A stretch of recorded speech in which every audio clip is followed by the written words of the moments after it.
One day, I found myself in a situation I could have never imagined. It all started when I took my husband to the doctor for a regular checkup.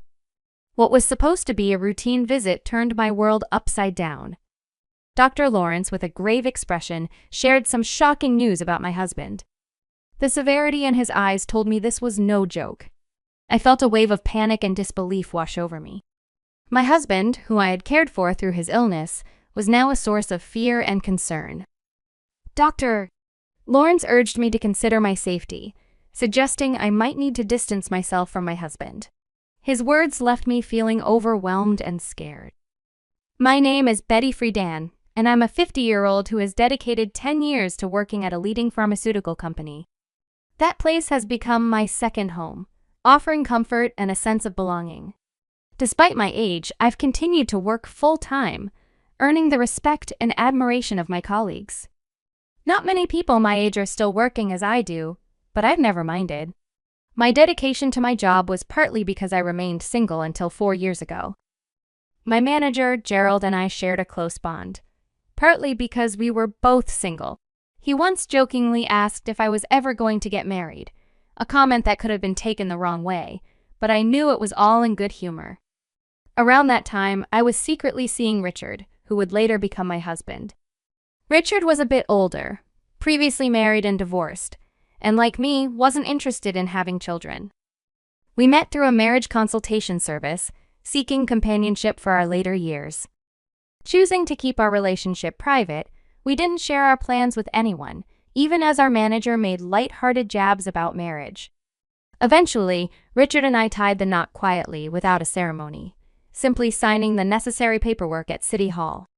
The simplicity of the process surprised me, but I was excited for our future together. But now, faced with Dr. Lawrence's alarming advice, I was forced to reassess everything. My feelings of compassion for my sick husband were now tangled with fear and uncertainty. Dr. Lawrence's words echoed in my mind, urging me to take action for my own safety. As I stood there trying to process the situation, I realized I needed to make a decision, and fast. The life I had known and the future I had envisioned were suddenly on uncertain ground. I'm La, and my husband Richard works at a factory. To be honest, I earn more than he does. Richard started his job there right after finishing high school. As for me, I grew up in an orphanage and always dreamt of being independent. That's why I didn't want to quit my job at the pharmaceutical company even after we got married. I loved my job too much.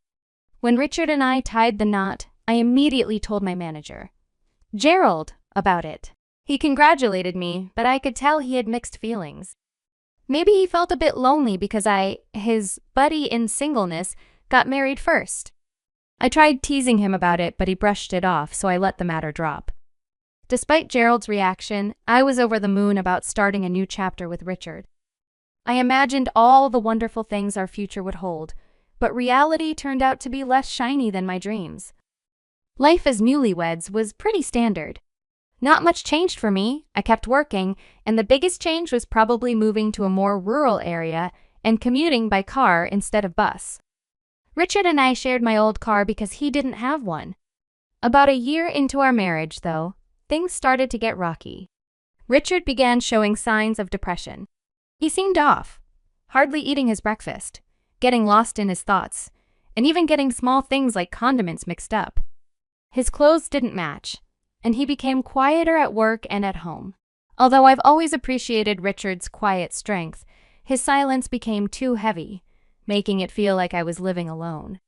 This loneliness crept up on me as I noticed these small but significant changes in him. It dawned on me that Richard might be dealing with a mental health issue. Watching someone you care about struggle without knowing how to help is incredibly hard. I decided to take Richard to a clinic that specializes in mind and body health, where he was diagnosed with depression. I had a basic understanding of depression, but hearing the diagnosis made my world feel a bit dimmer. The doctor explained that the best way to tackle depression is to address its root cause directly. However, pinpointing the exact reason for Richard's depression was challenging. He had been working at the same factory for years without any issues, and nothing significant had changed in his job. If anything, I worried that perhaps our marriage had somehow contributed to his state. During our conversations with the doctor, I assured him that we were living a content life and couldn't identify any direct pressures at home that might have led to Richard's condition. The doctor encouraged us to return if we noticed any changes or had any insights into potential causes of his depression. Despite multiple visits to the clinic, we couldn't find the root cause of Richard's distress. Over time, his depression only deepened. On his worst days, Richard would barely get out of bed, plagued by headaches or calling in sick to work. His appetite vanished, and he lost a noticeable amount of weight. Eventually, he was unable to continue working and had to leave his job. Richard felt terribly guilty for putting all the financial burden on me, but I reassured him that I was okay with working. My primary concern was his well-being. It was tough to see him so affected, and I constantly worried about him, especially when I was at work. There was an incident where he went out and couldn't find his way back home, which made me fear he was battling not just depression, but potentially dementia as well. This possibility added to my stress. When colleagues asked about how things were going, I had to admit that Richard wasn't improving. Seeing someone you love struggle so much without a clear way to help is incredibly difficult. Gerald noticed I was looking particularly worn out one day and handed me an energy drink.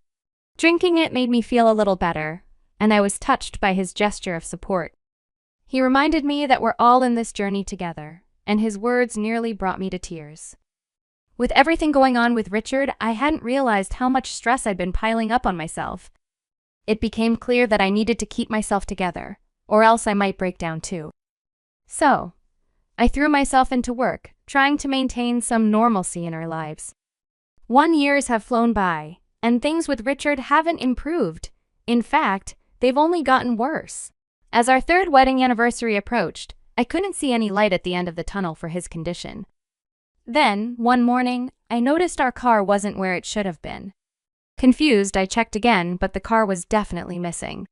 Since Richard's diagnosis, I was the only one who drove it.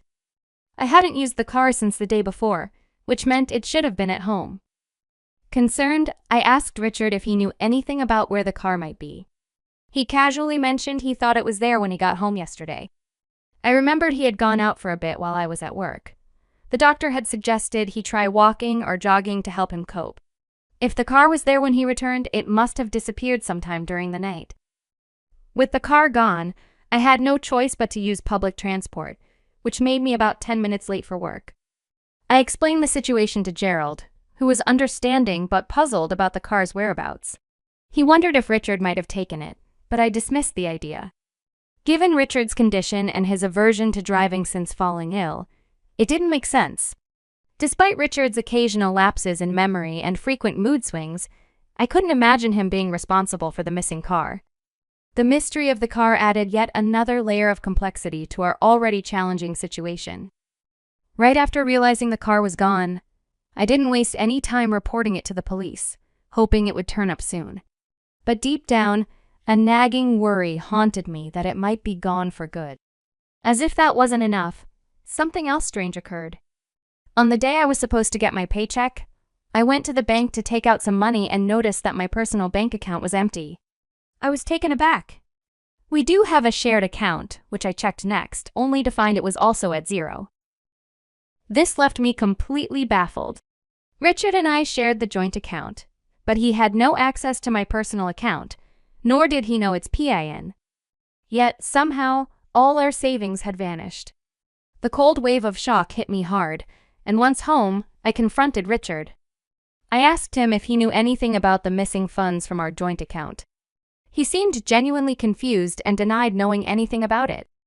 Considering his state of mind due to depression, I hesitated to press further, fearing it might add to his stress.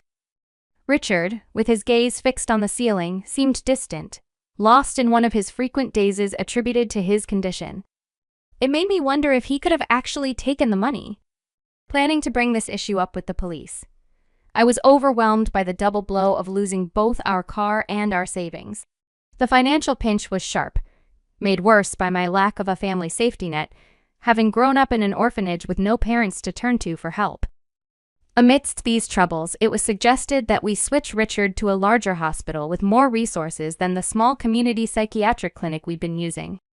The clinic had reached its limits in what it could do for him and recommended a general hospital for better care. They even provided a referral letter. So, we decided to make our first visit to the general hospital, taking a taxi there.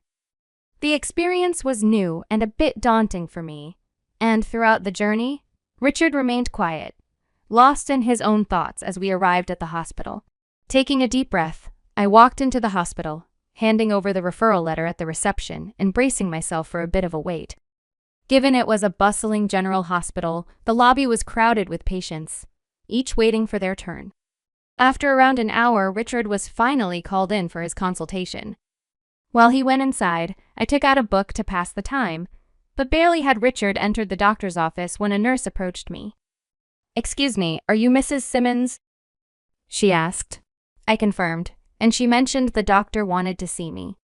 I was used to discussing Richard's condition, so I assumed it was a similar situation this time and followed her, albeit with a bit of anxiety. The nurse led me to a different room, where I was greeted by a doctor who looked about a decade my senior, with graying hair and a kind demeanor. Before I could even settle in, I asked if this was about Richard's condition. He nodded gravely, and I prepared myself for potentially bad news. The doctor's next words took me completely by surprise, however. He urged me to distance myself from my husband, revealing that Richard had been arrested for fraud 10 years ago. My mind spun with confusion. Why was this coming up now during a routine medical visit?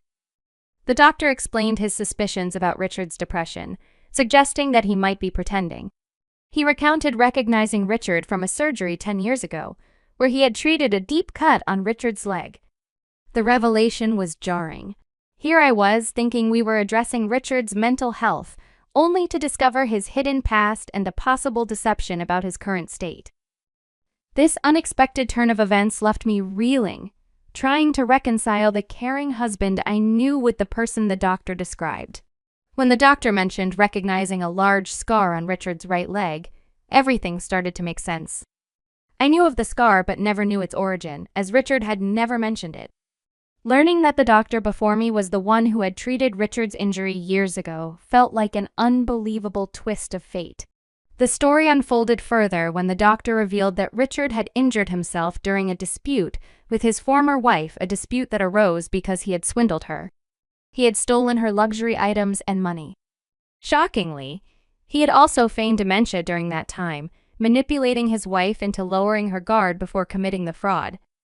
This pattern of pretending to be ill to facilitate his deceit was appalling.